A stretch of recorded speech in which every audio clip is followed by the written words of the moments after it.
Dari banyak informasi yang ditemukan, rumput pacong tergolong unggul. Rumput yang berasal dari Thailand ini semakin dikenali oleh masyarakat Indonesia. Pada mulanya rumput tersebut ditanam pertama kali oleh Prof. Dr. Krailas dan penanamannya dilakukan di daerah Pachong, Thailand.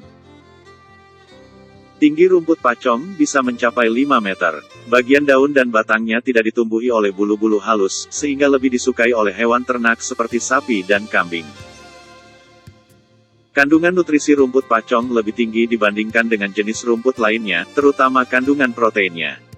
Kandungan yang terdapat dalam rumput pacong antara lain VBN 8,5%, LA 4,5%, AA 90,7%, PA 3,6%, BA 1,1%, berat kering 22,1%, protein kasar 7,4%, ekstrak ether atau lemak kasar 1,6%, ABU 11%, OM 88,9%, GE 37.245 kilokalori per gram, NDF 75,8%, ADF 53,6%, dan ADL 10,7%. Berikut ini merupakan produktivitas rumput pacong berdasarkan hasil penelitian.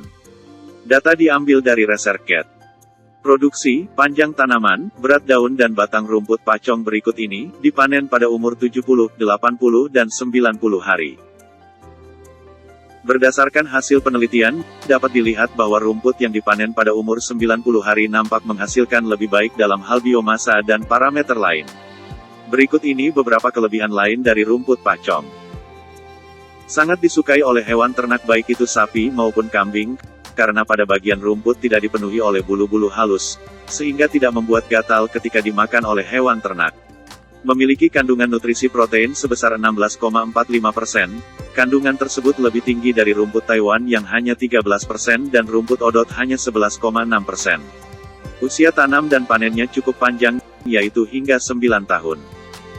Mudah untuk dikembangbiakkan karena dapat tumbuh dalam musim apa saja dan dapat tumbuh di mana saja.